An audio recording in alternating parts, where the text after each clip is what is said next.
Kanina ay nakapagpulong si Pangulong Marcos Jr. kay Qatari Ambassador to the Philippines, Al Humidi.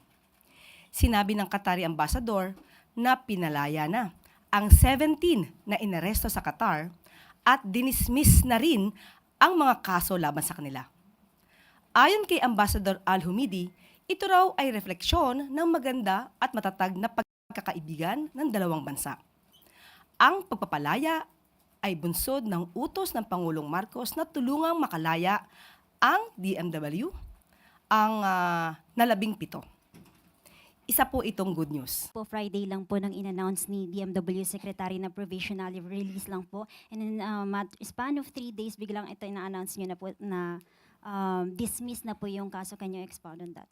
Yes, yan po ang magandang balita natin. Nakikita po natin kung gaano po ba kabilis magtrabaho ang ating Pangulo. Kaya parang ito po ay taliwa sa mga bintang ng iba na walang nangyayari sa ating bansa.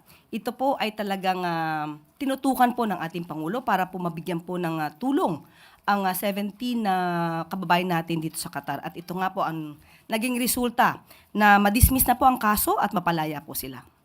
Yusek, alam na po kaya ba nung pamilya ng 17 na OFW? Kanina lang po kasi nagkaroon ng pag-uusap at ito po ay naging pinal na po at kaya po ito ay naibigay natin po good news sa kanila. Malamang po kung sila po ay nanonood ngayon ng press briefing ay malamang ay lumulundag na sila sa katuwaan. Regarding pa rin po dun sa 17 na Filipinos in Qatar. So ma'am, does that mean na they can go back to their normal lives? Pwedeng magtrabaho ulit sila sa Qatar or if they choose to, they can return to the Philippines? Opo, sinabi naman po na sila po ay napalaya na at maaari po sila magtrabaho. Choice na po nila po kung ano po yung gusto nila.